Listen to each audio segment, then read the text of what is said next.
to the fans that stuck with us through 115 minutes tonight. Obviously, incredibly disappointed again. In some ways, I'm a big believer that you make your own luck. And we've kind of, for whatever reason, shot ourselves in the foot quite a bit in the recent games. Played from behind quite a bit. I've had to chase games, put a lot into them, and have been punished.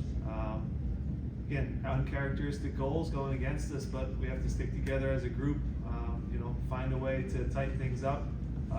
It's not for a lack of chance creation and goals, even goals scored, but it is inexcusable to concede 3 at home. We should never do that.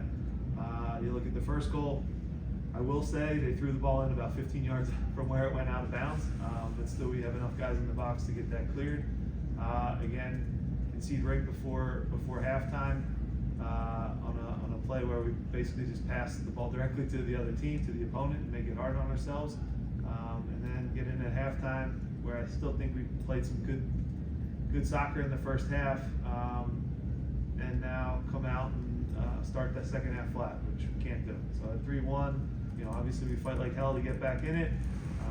We create a lot of chances, have a lot of opportunities, get a PK, and for whatever reason right now everything's kind of not bouncing our way, but we have to turn that around. It starts with me, and I still have full faith in this group. John? Jim, so I know you always like to say this team defends as a team, and obviously in a lot of ways it does, but how much of what you've seen in these last 5 winless games comes on your center backs? I don't point blame at any one person or one group or one line. It's not the goalkeeper, it's not the defenders, it's not the midfielders, it's not the strikers, it's the whole team. What you can say, Jonathan, if you look big picture, we score enough. We're scoring enough. We're creating enough chances. But the way we concede right now, everything that's on the goal goes in the net. And part of that is, sometimes you go through tough spells like this, but we have to change it. We have to find a way to change it. I think that, if you step back and you look at the game and watch it objectively, I know we all want to win. Everybody in that locker room wants to win every game. The coach wants to win. I know the fans do, so they're not going to like what I might say here. But I actually thought we played pretty well tonight in the absence of your best striker and your goalkeeper. I actually think we did enough, on the field. That's, it's not a perfect game from us by any stretch because we didn't win, but I think that the guys kind of look at each other again and go, we actually did some really good things, but we concede so easily, it just gets thrown out the window. It feels like a wasted performance. And you could go back to Salt Lake. You could go back, obviously, the first half against Seattle, terrible. Second half, actually some really good things. DC, moments of the game that were really good. And this game, again, moments that are good, but it's useless because we come away with no points. Go back to Joe. Jim, is there something you can point to, obviously without a person or pointing out anybody, as to why this is? It's the same personnel, same system, same guys. Is there something that you could point to, whether it's a mentality thing that you think is to blame at all? Look, I'm going to analyze it just like you guys, and we'll have different ideas as to why we're conceding so many goals. Number one, it shouldn't happen the way it's happening, especially at home. Look, it's been 5 years since we've had a streak like this, so it hurts. We've been trying to guard against it for a lot of years, so I don't have the exact answer. I'm not going to point fingers. If you want to point fingers, point them at the coach. I'll take all the blame for it, but I recognize now we have to do better. We have to do better on the field, so I'm not going to single out any individuals, but I think we also have to get through it together. Do you have any concerns about the group staying together through this difficult patch? Yeah, they know each other, and they know when they play good, and they know what parts of the game are going well, and what things we need to improve on. So yeah, we'll try to eliminate the mistakes, get rid of the self-inflicted errors, and things run in streaks in this league. It hurts right now. We're on a really bad stretch here, but we know we're capable of going on unbeaten streaks already, like we have this year. So we have to turn it around, and we have no time to feel sorry for ourselves because New York City's coming in on Wednesday. Mentioned the attack. Chances are there, goals are there. Is that something, or the fast start was there tonight? Yeah. I know it's hard to find any positives because of these mistakes, but you at least go in and say, look, we're doing the right thing in attack, and maybe Yeah. in one game you could have just balance in your direction from the left perspective. Sure. Look, I think that, if you go through tonight, Mikel had a really good performance. I thought he did a good job. So there's still positives out there. Quinny's been good for us. He's been really solid. I thought he had a great game tonight. Jack McGlynn's been excellent. So again, you go through the guys, and we have guys having good performances, but we haven't played a complete game, and that's what's most frustrating. I'm not asking for the perfect game. And that's what I said all week this week. I don't ask too much of the guys. I know the perfect game in soccer doesn't really exist, right? But I do know that they're capable of a complete game, a complete 90 minutes. And right now, we let ourselves down for key moments in front of goal. And that's uncharacteristic of us, because it's literally the only thing we've done good over the last 5 years. We've been a team that has fought for everything, been hard to play against, didn't make mistakes.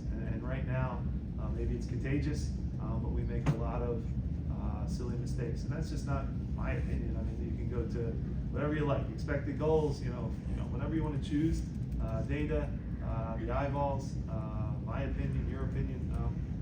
The mistakes we're making right now aren't what has made us a good team over the last few years, so we have to fix it. To the chasing the game part, how do you balance knowing that Mikel's playing well, when he's playing well, but also knowing maybe a fresh player or two would help in that moment?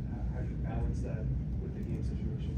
Yeah, look, they were going good, and I thought we had, Orlando a little bit on the ropes. We get the PK, Janssen gets hurt, and then we get, the second PK, and I thought we had some momentum going, so we wanted to leave that group out there. Obviously it's going to be all hands on deck to recover and go again. But we were solely looking at this game, not ahead to the busy schedule that's coming. So we'll have to regroup, recover, and put a group out there to try to get a result against New York City. John, Jim, that's the fourth time I believe this season that you guys have played Wagner low, Lessons and Ariel. You mentioned a few weeks ago that you felt that Jacob and Jack were playing well, that they were back to the old form. What kind of went against Jack Elliott tonight? Yeah, look, I love Jack Elliott, and again, these are hard conversations, right? Because he's in great form. We also have Damien in good form and Jacob in good form.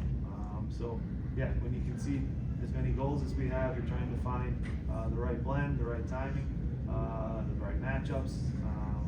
It's different with Benteke, versus McGuire tonight. So we're trying to find the right balance. I talked to them and told them that is a position we can rotate in, and they each probably play 2 out of the next 3 games. So Jack's still a guy, trust me, that was in good form and was playing well. Decision went against him tonight, but it was also in mind for him to play and start against New York City. So nothing against Jack at all, just a decision that went against him. Then to try to flip a positive, Ariel had the assist tonight, won a lot of aerial duels for you guys. So how do you analyze his performance in the slows? Yeah, he did a good job. He got in the box, was dangerous. He drew the PK as well at the end. So he was very lively. He's getting better and better. He's a good young player. And that's the thing, guys. You can go through the names, and there's a lot of guys having really good individual seasons. But we need a team performance to get a win. And then all of a sudden, the individual stuff takes care of itself. So, we still have a really strong group. Like I said, we have some guys playing well, but we just have to cut out the mistakes. We're gonna do last 2 here and then one, John. Jim, question, you talk about change, are you positive or can I put Andrew or Rick on Wednesday's Wednesday start? That's a bold move, but no, look, again, we compete at every position. Hopefully Andre gets healthy as well. Oliver's a goalkeeper that's in his first season in MLS. I think he's learning. I think he's done some great things. I think he's done some things where he's just growing and getting better. So, you know, we analyze every position, obviously, so we'll see what the week brings.